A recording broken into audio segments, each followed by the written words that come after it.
Buddha nowhere else. Our main guide and teacher, Buddha Shakyamuni, gave a tremendous amount of teachings.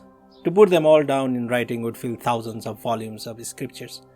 But they are all mainly concerned with one thing: how this mind is and how it behaves, how it really is, and how it only seems to be. Everything that the Buddha taught involves this subject. If we want to go into great detail, we can say that the Buddha gave 84,000 different sections of the Dharma to counteract the 84,000 different disturbing emotions he observed in sentient beings. Still, we can condense all these teachings into a single point: teachings on how mind seems to be and how mind really is. Because the Dharma adapts to the capacity of all different types of people, you can say that there are 9 vehicles, 9 levels of teaching. People differ. Some are sharp-minded, some are of average intelligence, and some are dull-witted. Each of these categories can again be divided into 3 types, so that there is a total of 9 types, and thus 9 levels of teaching, 9 vehicles. For those who have the least capacity, the Buddhas teach the vehicles for Savakas, Pratyeka Buddhas, and Bodhisattvas. For the medium type, the Buddhas teach the 3 outer tantras, Kriya, Upa, and Yoga. For the highest capacity, the Buddhas teach Maha, Anu, and Ati. There are 2 main ways to approach the Buddha Dharma: the way of a scholar, or the Pandita's way, and the way of the Kusulu, meaning a simple meditator. The scholar's way involves complete comprehension of what the Buddha taught, which requires a perspective on the whole body of teachings. Scholars need the details of everything in all of the 9 vehicles, starting with the aggregate of form and continuing all the way up until the state of complete omniscience, the enlightened state. A scholar needs to gain complete comprehension about how everything works in relationship with cause and effect. In contrast to this is the path of a Kusulu, a simple meditator. For this type of person, the main point of the Buddha's teachings involves nothing more than understanding the difference between recognizing and not recognizing mind essence. Not recognizing is samsara, while recognizing is nirvana or liberation. It's from this perspective that we say that all of Buddha's teachings are simply about the mind. So, how is this mind really? In essence, it is empty, 100% so. There is no doubt about this. It is empty and has primordially been so. The analogy often used here is that of space. Space is primordially empty. There is no maker or creator of space. The mind as it really is empty. How it appears or seems to be is that there is a nature that cognizes. The cognizant quality of empty mind is ever knowing.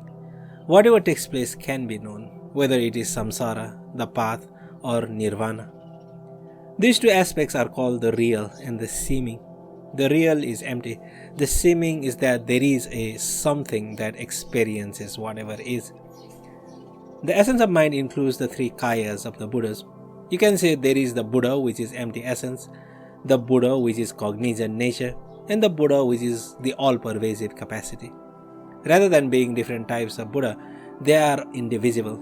And this indivisibility is itself the Svabhavika Kaya, the essence body. This indivisible nature is present in every single being as the continuity of one's mind. If we recognize this indivisible nature as our natural face, we don't need to seek a Buddha elsewhere. If you do end up seeking a Buddha in some other place, there isn't any to find. This is what is meant by the famous line, "Although my mind is the Buddha, I fail to see it." This Buddha nature is present in everyone, just as oil is naturally present in a sesame seed. Squeeze a sesame seed, and you will invariably get a tiny bit of oil. Likewise, this Buddha nature is present in everyone, from Buddha Samantavadra down to the tiniest insect. It's our karma and disturbing emotions that determine how we end up in these different physical bodies, these different incarnations. The extent to which we can comprehend this makes an incredible difference. Some people, by simply hearing one sentence of this teaching, will immediately understand. Others don't get the point. They don't comprehend, no matter how much is said. Whether one understands or not is dependent upon what particular body supports and what particular type of mindset this Buddha nature is connected to. But Buddha nature itself is the same in everyone, with no decrease or increase, change or alteration between the individuals. It is not that one person has an imminent Buddha nature while someone else has a low-grade Buddha nature. It is not that Buddha Samantavadra has a really wonderful Buddha nature while a dog or a pig has an inferior Buddha nature, or maybe none at all. There is actually no difference whatsoever between their essential Buddha natures. Our task is to recognize and realize our Buddha nature. However, if we are in a body that is incapable of this, we can't do so. Even the strongest animals like elephants and tigers have no way to realize their own nature. Among the 6 classes of sentient beings in samsara, only human beings can recognize their Buddha nature. Only humans have the capacity to understand the meaning of the teachings. We may be living in a dark age, but we still have the ability to recognize our own nature. An old prediction has it, when the age of degeneration is rampant, the Vajrayana teachings will spread like wildfire. When the 3 poisons are ablaze in people's minds, it is easier to acknowledge their antidote, which is the recognition of Buddha nature. Among the 3 realms, the realms of desire, the realms of form, and the realms of formlessness, it is in the realms of desire that the 3 poisons are most acutely present in the being's minds. In the realms of form and formlessness, there are hardly any disturbing emotions. Without disturbing emotions, the remedy, the recognition of mind essence, has no real force. I am only telling you this to give you the background story. The point I am trying to make here is that everything is included within the seeming and the real. As for the real, remember that mind is primordially empty. It is original wakefulness that is empty in essence, cognizant by nature, and all-pervasive in its capacity. This original wakefulness, yeshe, is not a blank void. It is cognizant. It has the ability to know. When we talk about the real, the original, this is what it is. Original wakefulness, empty in essence, is the Dharmakaya of all Buddhas. Original wakefulness, cognizant by nature, is the Sambhogakaya of all Buddhas. Original wakefulness is also all-pervasive in its capacity. The innate capacity in which being empty and cognizant are indivisible is called the Nirmanakaya of all Buddhas. These 3 kayas form a single indivisibility, the Svabhavika kaya, which is our own mind, this original basic reality present in oneself, as opposed to the seeming, is exactly what we call Buddha nature. Mind is also the unity of experience and emptiness, undergoes. You could say that the seeming and the real are a unity as well, in that mind is the unity of experience and emptiness.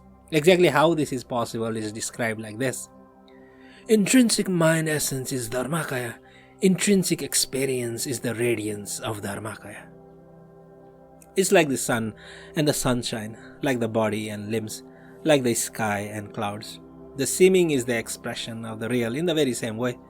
Right now, we experience the elements of earth, water, fire, wind, and space as external to ourselves. They appear to us through our 5 senses, don't they? The seeming presence of that which experiences is mind. Without mind, would there be anything that appears? To what would these appearances manifest? Because mind experiences, you cannot deny that there is appearance. To say there are no appearances is a lie. You cannot deny the seeming reality of appearances, because what experiences is mind. But remember, this mind is empty. All appearances are empty, in that they can all be destroyed or extinguished in some way. Water dries up, evaporates, disappears. Solid seeming objects can be destroyed by fire, and the flames themselves burn out and are extinguished. The whole universe vanishes at some point, destroyed by 7 fires and one immense deluge. In this way, all appearances are ultimately empty. Mind is also ultimately empty, but its way of being empty is not the same as that of appearances. Mind can experience anything, but it cannot be destroyed. Its original nature is the Dharmakaya of all Buddhas. You cannot actually do anything to mind. You cannot change it, wash it away, bury it, or burn it. What is truly empty, though, is all the appearances that appear to the mind. Because all these appearances are ultimately empty and will vanish completely, we really don't have to worry about them or analyze them too much. They are really just a magical display, just like when demons conjure up some magic to fool you. All appearances are a magical display, experienced only by mind. In fact, we can say that the experiencing of appearances is the magical display of mind. The three kayas are primordially present in one moment. They are not something that can temporarily be made or manufactured by anyone. Self-existing wakefulness is the realized state of all Buddhas from the very beginning. It is primordial. Self-existing wakefulness is in all beings. It simply needs to be known. Our chance to do so comes when it is introduced to us by a qualified master. Our inherently present wakefulness is not something we'll find in the future, not something we had in the past. It's present right now, and it's something that we don't have to accept or reject. Don't do anything to it. Don't adopt it. Don't avoid it. Don't entertain any hope or fear about it. Don't try to change it or alter it or improve it in any way. It is not necessary at all. Recognizing self-existing wakefulness is not the same as looking at the thinking mind, which means simply to notice what is occurring in one's mind. On the quotes, now I'm happy, now I'm sad. And after noticing, we get involved again in whatever is taking place within our confused thinking. Sentient beings roam about in samsara in exactly this fashion, by chasing after their own thoughts. When they feel happy, they get engrossed in that and laugh and laugh. When they feel sad, they sit and cry. What I have been explaining here is the theory, the intellectual understanding. But really, it's necessary to gain some personal experience in what I am talking about here. Explaining the theory of mind essence is like describing different delicious cuisines, Indian food, Chinese food, or whatever, and explaining what each one tastes like. You get an intellectual idea of what it probably tastes like, but you can hear 100 lectures and still have only an idea. Once you take a single bite into your mouth and it touches your tongue and palate, you taste the flavor. At that moment, you gain genuine confidence regarding the real taste of that food. That is called experience. When we actually know that this tastes pretty good or that tastes disgusting. Experience is the point at which we know it by ourselves. To leave the view as mere theory is useless. We hear the statement in Buddhism that everything is empty and devoid of any true existence, from the aggregate of physical form up to and including the state of omniscient enlightenment. This is universally renowned as the main principle of Buddhism. To hear this and to comprehend it is to get the idea as intellectual understanding. Actually, the Buddha taught this not from an intellectual standpoint, but out of his own experience that everything from the aggregate of form up to complete enlightenment is empty and devoid of true existence. But the hearer of this might say, alright, the Buddha said everything is empty and devoid of self-entity. And he might go on to think, well, then good and evil are also empty, so what does it matter how I act? That is a severely wrong view. If merely believing something was enough, then why not think, I am a fully enlightened Buddha? Would that be good enough? Are you enlightened by simply believing yourself to be enlightened? It's not enough to merely get the idea of the view as a theory. To receive the pointing out instruction is to experience mind essence. The experience is like putting the food in your mouth. Without doing that, there's no way to taste it. Once you eat the food, you know whether it's delicious or awful. That is the experience. Experience is the adornment of Rigpa. When it comes to Rigpa, only experience is useful. To leave it as a theory is not going to help anything. If it would, we could sit around and say, the Lama says such and such about emptiness, so that's probably how it is. But we would never know for sure what emptiness is. That is called theory. Experience of the view is when you recognize the nature of your own mind. When giving and receiving pointing out instruction, one should first chant refuse and bodhisattva. This teaching is not some superficial teaching, it is the real thing. Even though it is the ultimate teaching, one still chants refuse and bodhisattva. It is thanks to the Buddha, Dharma and the Sangha that we recognize the true object of refuse. The Buddha's words, the Dharma, are written down as texts, and the noble Sangha are the people who have been upholding, maintaining and propagating this teaching until now. Next, it is the tradition to imagine your root guru at the crown of your head and make a deep felt supplication. The original father of all Buddhas is Samantabhadra, who represents the Dharmakaya. The Sambhogakaya is called the five Buddhas, while the Nirmanakaya are the lords of three families, Manjusri, Avalokiteshvara and Vajrapani. The transmission line from these Buddhas to you is like water flowing from the top of the mountain down to here. If it is not interrupted anywhere along the line, the water will flow right out of your water tap. Similarly, if the lineage has not been broken anywhere, something called the single uninterrupted transmission of instruction on the course comes out of a present guru and is received by you. In this way, the blessings of the three kayas of the Buddhas are unbroken as well. This is the reason to supplicate your root guru. Simply let mind recognize itself, like cutting through the thinking. That is called the view of Trekcho, the thorough cut on the course. It's thorough in the same way that a piece of string is cut entirely through into two pieces that are completely disconnected. This emptiness is not something we imagine by meditating. It is naturally and originally so. There is no need to merely think it is empty. Simply remain without imagining or thinking anything. The moment you think, now it is empty, a thought has already snuck in. That is unnecessary. This continual process of forming concepts and being attached is itself the root of samsara. You don't have to think, this is nice or this is not right. Be free from even a hair tip of conceptual thought. This is called recognizing present wakefulness. Trekcho is also called 4 parts without 3 on the course. The way to be free is free from the 3 parts that are the conditioned thoughts of past, present and future. The 4th moment is the timeless great moment. In it, the linking up of consciousness, sense organ and sense object is cut through. Once this link is broken, the chain of samsara is broken. Self-existing wakefulness needs to recognize itself. Trekcho, the thorough cut, severs the samsaric connection. There is only the gap of empty air between. Remain without following the past, without planning the future. The Buddha described this moment of recognizing mind nature. No form, no sound, no smell, no taste, no texture, no mental object. Mental objects are called dharmas in Sanskrit, but the word here doesn't mean the sacred dharma teachings, it means phenomena.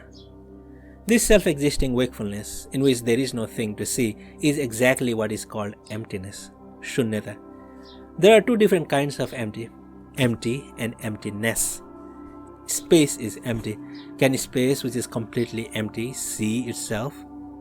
Mind, on the other hand, is emptiness. What you need to see is emptiness in actuality, not something hidden. We need to see emptiness, and that we see is our cognizant quality. At the moment of seeing emptiness, isn't it true that there is not even as much as a hair tip to see? This is what Rangjung Dorje, the third Karmapa, meant when he said, when looking again and again into invisible mind, the fact that there is no thing to see is clearly and vividly seen as it is. Vividly seen as it is means in actuality not hidden. Mind essence in actuality as it is vividly seen the very moment you look. If we, on the other hand, sit and think, oh, mind is probably empty like space, that is only imagination. We don't need to do that. We don't have to imagine that mind is empty. It is so in actuality. When you see it as it is, you see it already empty. Mind is in essence empty. However, it has a cognizant nature of clearly knowing whatever is at any moment. These 2 aspects, being empty and being cognizant, are a primordial unity. You don't need to grasp at mind essence as something like you, the subject, knowing that an object. Empty and cognizant are a natural unity, just as water is naturally wet and fire is naturally hot. There is no need for an observer and something observed, or for the making of the thought, now I see it.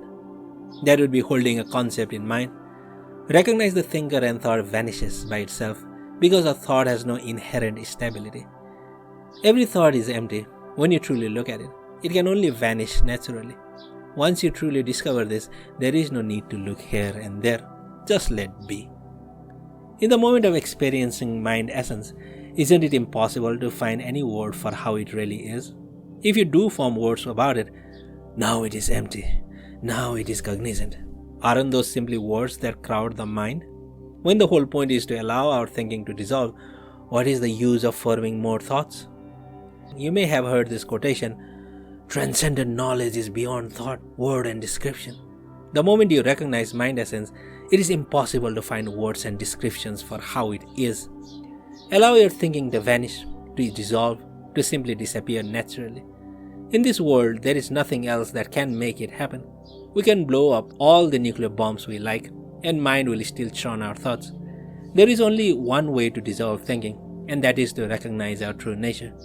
The thought at that moment vanishes all by itself without any trace left. Why is this? It is because the minds of all sentient beings have always been primordially empty. The experience of emptiness is not something that all of a sudden happens out of nowhere. The very moment you recognize the essence of your own mind, there is nothing to see. Honestly, this doesn't last longer than a couple of seconds. Because of our habit of always being caught up in our thoughts, a habit that has continued through beginningless lifetimes until now, there is no real stability there. Our realization gets lost quite quickly. The moment we forget, we start to think of a lot of different things. Then once again we notice, oh, I got carried away. Now I am thinking of all sorts of other things.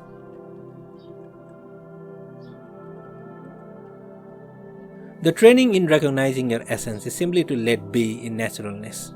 Naturalness here means without any technique, without artifice. Here is a very simple example of naturalness. Does the water in the river require someone to push or pull it downstream? Or does it naturally flow? You don't need to do anything to it. The wood that makes up my table here has been crafted into this shape. When it was a tree growing up on the mountainside, it was natural, unmodified. Then a carpenter took it and worked it into a table. Now it is artificial. We need to avoid shaping our awareness into something artificial. The very moment you recognize, don't worry or judge or speculate about it. Don't do anything to it. Don't try to improve or alter it. Allow non-distraction to last as long as it lasts, and undistracted naturalness. See clearly that there is no thing to see, without trying to improve or alter that. People experience different degrees of innate stability in this practice based on their former training. How long that innate stability lasts is hard to say. It may last a little while, but if there is no formal training, it might slip away almost immediately. Don't sit and push very hard and think, I mustn't be distracted. I mustn't be distracted. Simply allow the instance of non-distraction to naturally take place and unfold. To recognize mind essence doesn't mean to sit and meditate upon mind essence. It means simply allowing, simply experiencing our empty and cognizant nature is to be as it already is. This is what we actually are, empty in essence, cognizant by nature, able to perceive with no barrier between these two aspects. This empty quality is called Dharmakaya.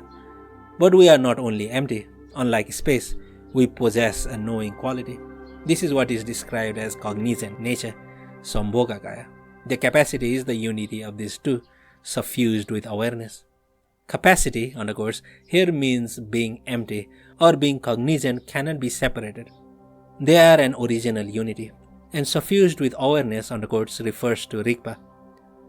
The minds of all sentient beings are the unity of empty cognizance. But because they are not suffused with awareness, they don't know this. Although their minds are the unity of empty cognizance as a unity, they are suffused with unawareness, with unknowing. The moment we recognize our nature as empty cognizance, it becomes empty cognizance suffused with awareness, with knowing. The difference between Buddhas and sentient beings is the difference between knowing and not knowing. Knowing, undercourse, means knowing one's own nature, one's natural face. This present wakefulness that is uncorrected or uncontrived is the true Samantavadra, which has never been apart from you. While recognizing, rest naturally. When this present wakefulness recognizes itself, there is nothing whatsoever to see. That is the empty essence. That is Dharmakaya. However, along with the realization that there is nothing to see, is some knowing or saying that this is so. That is the cognizant nature, Sambhogakaya. This empty essence and cognizant nature are forever indivisible. That is the unity, Nirmanakaya. In the very moment of recognizing, these three kayas are already seen. There is nothing to block this realization, nothing in between the kayas and your awareness. Knowing this is self-knowing original awakeness, undercourse, Rang Rig Yeshe. Unknowing is samsara. To be ignorant is to be a sentient being, but to know is to be a Buddha. This teaching is something very precious. To have one's nature pointed out is an incredibly great kindness, and it is only due to the compassion of Buddha that we have this teaching today. In short, recognize yourself and be face to face with the three kayas of the awakened one. To let your attention stray, to be caught up in the three poisons, is to stray further into samsara. That certainly happens, doesn't it? The moment we see a beautiful form, we love it. The moment we see something ugly, we hate it, don't we? And if it is something in between, we don't care. These are the three poisons, and they go on and on and on. When we see something we like, we become fascinated and we feel attached, while we feel revulsion towards and don't want to look at things we don't like. Towards something in between, we feel indifferent, dull, close-minded. At the moment of involvement in the three poisons, there is no knowing of one's own nature. The three kayas of the awakened state slip away. There is nothing superior to meeting face to face with the three kayas of the awakened state. Isn't that true? Seeing that there is no thought overcomes or expels any previous thought. When the sun shines, there is no darkness. While seeing, it is impossible for any thought to either linger or to be formed. The delusion is completely dissolved. The awakened state is free of thought. But merely thinking, I want to be free of thought, is not the awakened state. It's just another thought. The same goes for checking, is there a thought now or is it free of thought? Isn't that just another thought as well? It's necessary to rest totally unmixed with or unpolluted by thought. The awakened state is free of thought, yet vividly awake. If we train in this steadily and gradually, it becomes the fully awakened state, Buddhahood. There is a natural sturdiness or stability in the moment of recognizing mind essence. To understand natural stability, think of a needle compared to a hair. A hair, no matter how thick it might be, is not stable. It moves in the slightest breeze. But a needle, regardless of how thin it is, cannot be bent by the wind. We need to be naturally stable in the emptiness. We don't have to imagine emptiness by meditating. If we do this, it becomes an act of thinking. We are just thinking of emptiness. When we forget mind essence, we become distracted, confusion arises. Meditating is conceptual, being distracted is confusion. Instead, be naturally stable in the state of undistracted non-meditation. This undistracted non-meditation is not something you have to create. You don't have to hold on to the idea of that. Simply allow present wakefulness to be naturally stable by being free of thought. Be stable not in keeping a thought, but in the absence of thought. To do so is to experience what we call present wakefulness, or thought-free wakefulness, Thought-free, means free of conceptual thinking, yet the knowing or awake quality is not lost. If you want to find out what it's like to lose this sense of awakeness, have somebody knock you out with an iron bar so you can experience unconsciousness. Right now, in the moment of recognizing, we are not unconscious. The awake quality is not lost, and yet there is no thought.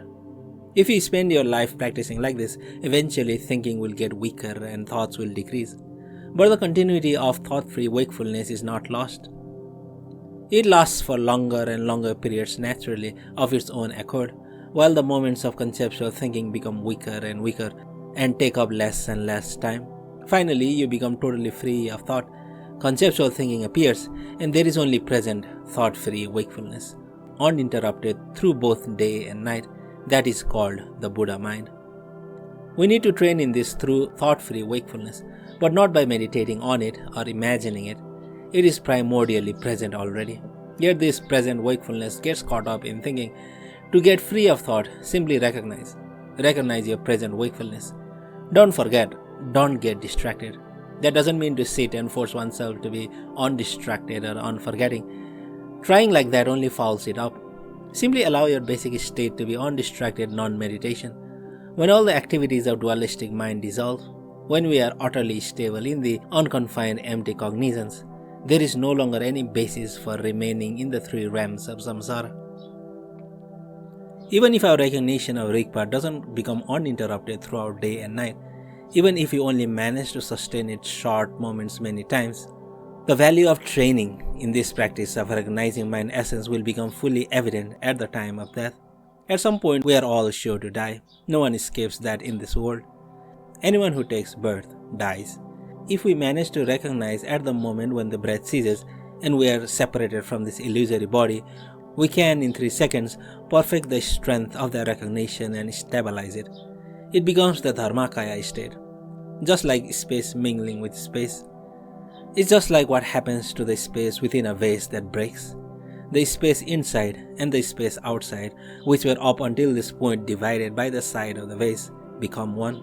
Similarly, the ground state of unconstructed Dharmakaya, which is the Buddha nature present in everyone, and the path Dharmakaya, which is the empty cognizance we have trained in, combine into an indivisible unity.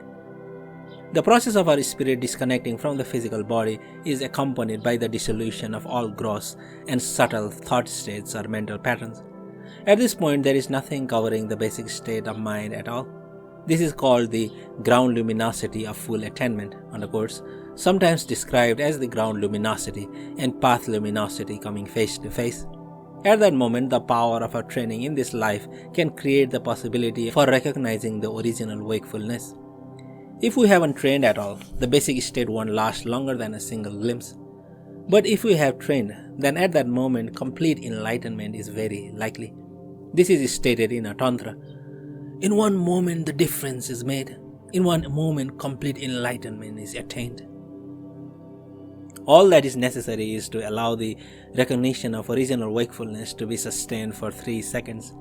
The scriptures describe it as the length of time it takes to wave the long sleeve of a Tibetan robe or a white scarf 3 times in the air. If we can do this, we can attain complete stability during the post-death state.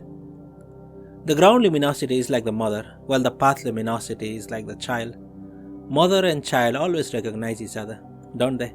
When the ground and path luminosities recognize each other in that split-second span of time, however small the degree of familiarity may be, it still will be sufficient to take rebirth in a pure Buddha field, in what is called the natural Nirmanakaya realms.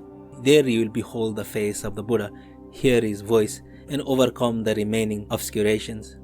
If there is a strong familiarity, it is like space mingling with space, and you become one taste with the state of Dharmakaya. The reason why training in this lifetime can yield such great benefit after death is because in the Bardo State, our mind is not connected to our body, so it's free of the continual obscuration we experience in our lifetime. Right now, we might recognize our mind in a brief glimpse, only to have it immediately covered up again. But after that, the obscurations created by the body are not there. You need to train in these instructions in order to overcome the cognitive obscuration. Through this training, you will eventually reach the irreversible state called the state of non-regression, no falling back. This is the real, true outcome, the profit earned from all the effort of practice. We should experience some positive result from our practice. This practice will definitely help at the moment of death. Right now, we may train in recognizing and sustaining the natural state, but we are not immediately enlightened, because body and mind are still connected. Still, practice brings many other benefits which will occur in this life. For one, we do not fall under the power of the 3 poisons. As we recognize, strengthen our recognition, and attain stability, we are always joyful, regardless of who we are with, and wherever we go, the sun of happiness shines. Otherwise, we are like any other ordinary person, depressed when unhappy, and overjoyed when happy. In other words, we are totally unstable. Through this practice, good and bad become equalized, without having to adopt one and avoid the other. Even before death, we will be totally at ease. The real problem is the state of mind of an ordinary person, which is always changing from one thing to another. Sentient beings are totally unstable, but someone who has truly recognized mind essence and stays in retreat in the mountains is completely free of suffering. Even in this lifetime, one can be totally free of pain and progress further and further on the path of happiness. There is great benefit from this practice. It's never pleasant to maintain the state of mind of an ordinary person, which is always changing. When unhappy, one is totally overcome by that feeling. Better to recognize the wide-awake empty cognizance and remain like that. Basically, there is nothing to do at all in this practice besides training in being stable. Simply allowing your mind to be without having to do anything is entirely against our usual habits. Our normal tendency is to think, I want to do this, I want to do that. Then we actually go do it. Finally, we feel happy and satisfied when it's all neat, all completed, accomplished all by ourselves. But that attitude is totally wrong in the context of this type of practice. There is nothing whatsoever to do. We don't have to construct what is unformed. Anything we try to do becomes an imitation, something made up by our thoughts and concepts. As a matter of fact, it may feel utterly dissatisfying, extremely disappointing to allow our original nature to be as it naturally is. We might much rather do something, imagine something, create something, and really put ourselves through a lot of hardship. Maybe that is why the Buddha did not teach Dzogchen and Mahamudra openly, because this not doing is in some ways contrary to human nature. Buddha nature is free from the three times of past, present, and future, while our mind is under the power of the three times. Wakeful knowing is free from the three times. The three times involve fixating, thinking.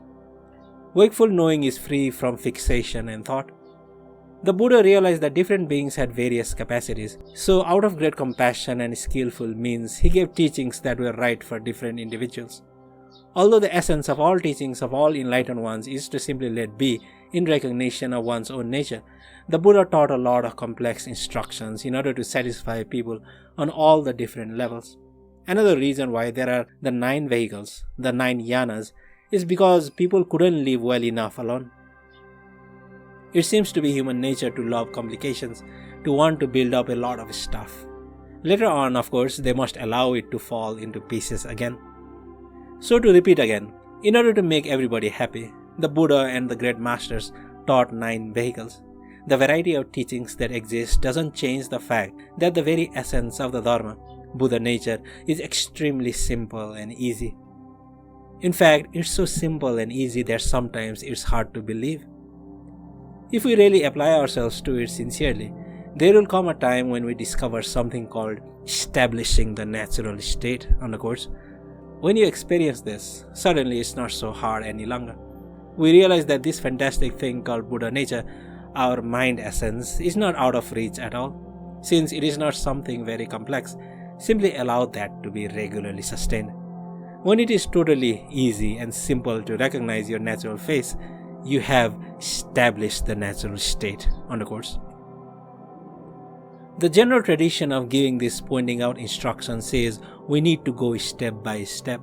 First we complete the reflections of the 4 mind changings. Next we go through the preliminary practices of the 4 times 100,000. And after that the inner yidam practice of deity, mantra and samadhi. And indeed, these are all still necessary, even if we have already received teachings on mind essence. Don't have the idea that suddenly all the practices taught by the enlightened ones are unimportant. It is not like that at all. Since it's not so easy or common to have the opportunity to receive this teaching, I feel that I should shoot my mouth off and give it. Please remember that we can easily receive the other important teachings from various masters, so you shouldn't ignore them. Please be diligent in practice. Really, the difference between Buddhas and ordinary beings is diligence. I am giving this teaching because I am very talkative. I can't help it. I have to let it all slip out. When I was young, I spent a lot of time with my uncle, Tulku Samtin Gyatso, who was also my root guru. I listened in on whatever instructions he gave. Often it would be the pointing out instruction and advice on how to really meditate in the simplest way. Afterwards, there might be some people outside his room who couldn't really understand what he had said. They would say, "How can it be that easy?" And I would say, "Why do you think it has to be difficult? It really is so easy." Then they would say, "But I don't get it." And I'd reply, "What do you mean you don't get it? Just let be."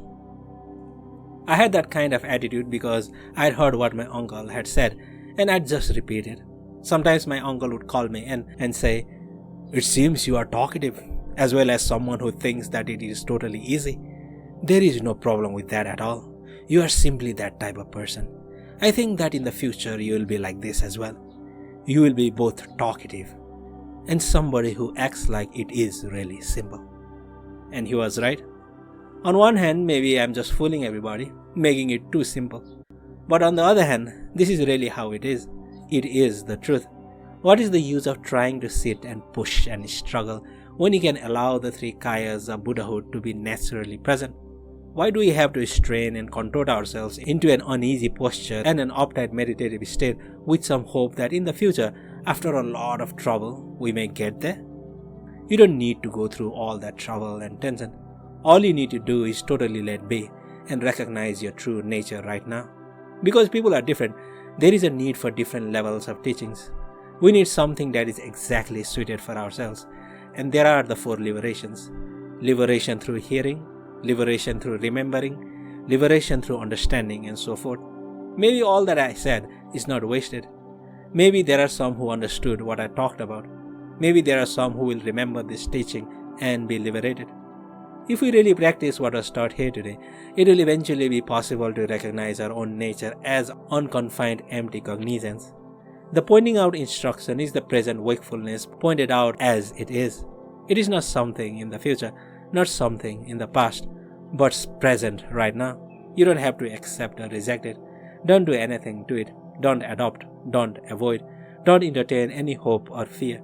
Don't try to change, alter, or improve it. It is not necessary at all. In terms of training in this practice, there are 3 steps: recognizing, developing the strength, and attaining stability. The most important is to recognize, in this world, is there anything more precious, more profound than the 3 kayas?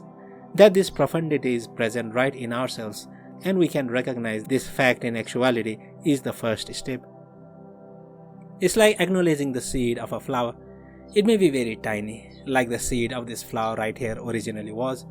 It doesn't look like much, because we don't see the fully manifested qualities of enlightenment in the moment of recognizing. Yet we need to acknowledge this seed as being the seed of a flower. We may not see the colors right now, the brilliant yellow or red or the white that will unfold. But by planting this seed, the possibility of a flower will become a reality. We water and fertilize the soil, nurturing the seedling. If we do that, it's certain it will sprout and develop tiny leaves that slowly grow bigger and bigger. The stamen will form, the buds, and finally there will be a flower that fully blooms. All this is unavoidable or inevitable if the right circumstances are supplied. It's the same with recognition. It's not like we are suddenly fully enlightened right after we recognize for the first time. Rather, the span of time from the moment of one's first recognition until achieving total stability is itself a path. All the different teachings of the Buddha have their own ways of defining stages of the path, but they all involve developing the strength of recognizing your Buddha nature. We need to let this recognition grow. It's like a newborn child. We can't expect a baby born yesterday to be a full-grown man or woman today. The baby needs to grow gradually. In the same way, we need to grow in the recognition of Buddha nature, and the only way to do so is by training. Please train in this practice, because this is the way in which we can awaken to complete enlightenment. Although there are many different practices in Buddhism, this is the very heart, the most vital essence of what the Buddha taught. This is what we need to train in to attain complete enlightenment. Right now, in the very moment of recognizing mind essence, there is an immediate absence of disturbing emotions, of ignorance, of deluded thinking. This training is to simply remain undistracted, because it is this non-distraction that brings us all the way to complete enlightenment. Non-distraction doesn't mean deliberately trying to be undistracted, as we do when we replace normal thoughts with the thought, "Don't be distracted." It is simply to not forget. The moment we forget, and we do forget, both the practice and all the other things get forgotten, because our attention strays. The key point here is not in keeping undistracted in a conceptual way.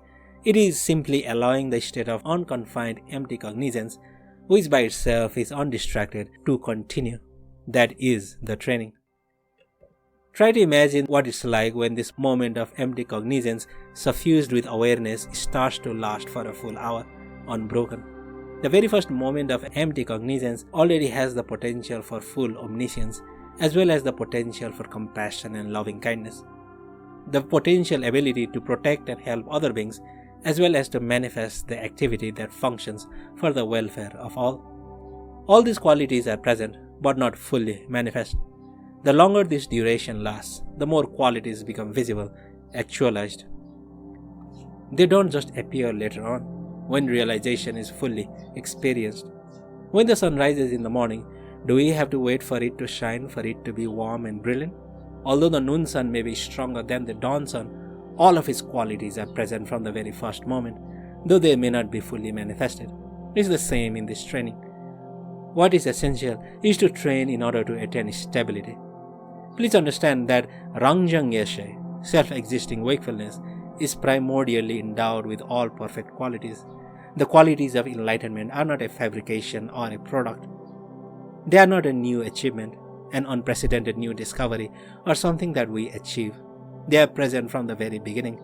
It's like the unchanging brilliance of the sun shining in the sky. It can be obscured by clouds, but these clouds are neither primordial nor intrinsic to the sky. They are always temporary, momentary. What prevents full realization of our innate nature of self-existing wakefulness is the momentary occurrence of thoughts and fixation. Because this occurrence is momentary, it can be cleared away. It's very important to understand this.